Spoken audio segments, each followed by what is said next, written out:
இந்த நடைபயணம் முக்கியமான நடைபயணம். காரணம், இவ்வளவு காலமாக தமிழ்நாட்டை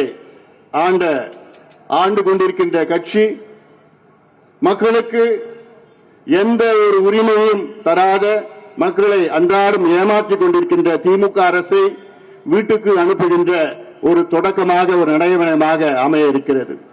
இதற்கு தமிழ்நாடு மக்கள் அனைவரும் ஒத்துழைப்பு தர வேண்டும், ஆதரவு தர வேண்டும். காரணம், நாம் கேட்பது உங்களுடைய உரிமை.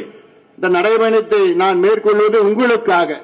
அதிலும் குறிப்பாக இன்று இந்த நடைபயணத்தை துவங்குகின்ற காரணம், நம்முடைய சமூக நீதி போராளி மருத்துவர் ஐயா அவர்களுடைய பிறந்த தினம் என்று. நம்முடைய மருத்துவர் ஐயா அவர்கள் நீண்ட ஆயுளுடன், நல்ல உடல்நலத்துடன், மகிழ்ச்சியோடு 100 ஆண்டுகளுக்கு மேல் வாழ வேண்டும் என்று நாம் அவரை தொடர்ந்து வாழ்த்திக் கொண்டே இருப்போம்.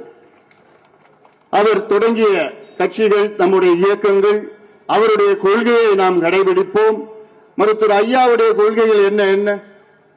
தமிழ்நாட்டிலே பாட்டாளிகள் ஆள வேண்டும், தமிழ்நாட்டிலே விவசாயிகள் மகிழ்ச்சியாக இருக்க வேண்டும், தமிழ்நாட்டிலே அனைவருக்கும் தரமான கல்வி கிடைக்க வேண்டும், தமிழ்நாட்டிலே நல்ல தரமான மருத்துவம் அனைவருக்கும் பெற வேண்டும், தமிழ்நாட்டில் சுற்றுச்சூழல் பாதுகாக்க வேண்டும், தமிழ்நாட்டில் ஒரு சொட்டு மது இருக்கக்கூடாது, போதை பழக்கத்தை ஒழிக்க வேண்டும், பெண்களுக்கு பாதுகாப்பு வழங்க வேண்டும் என்றெல்லாம் மருத்துவர் ஐயாவுடைய கனவு. அதை நிறைவேற்றத்தான் இந்த நடைபயணத்தை நாம் மேற்கொண்டிருக்கின்றோம். இதற்கு தமிழ்நாடு மக்கள் அனைவரும் ஒத்துழைப்பு தர வேண்டும். ஒரு முக்கிய கட்டத்தில் இருக்கின்றோம். தமிழ்நாட்டிலே ஆட்சி செய்து கொண்டிருக்கின்ற மக்கள் விரோத ஆட்சி, முதல்வர் ஸ்டாலின் அவர்கள் தலைமையிலே ஒரு கொடூரமான ஆட்சி நடந்து கொண்டிருக்கிறது. இதை நிச்சயமாக நாம் வீட்டுக்கு அனுப்ப வேண்டும்.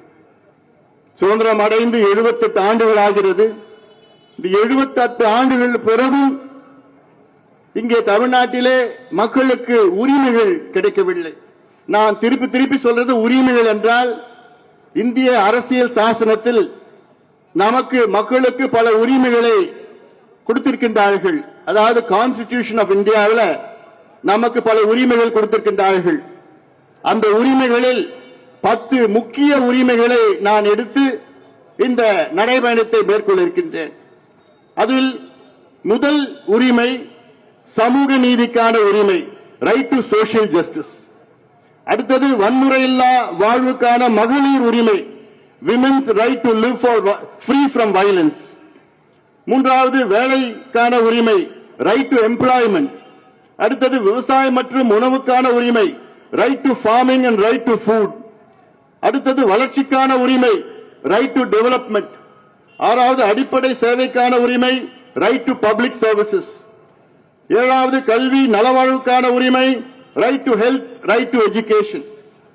எட்டாவது மது போதை பொருட்களால் பாதிக்கப்படாமல் இருக்கும் உரிமை, right to free from alcohol and drug harm, right to be free from alcohol and drug harm. ஒன்பதாவது நீடித்திருக்கும் நகர்ப்புற வளர்ச்சிக்கான உரிமை, right to sustainable urban development. பத்தாவது ஆரோக்கியமான சுற்றுச்சூழலுக்கான உரிமை, right to a healthy environment.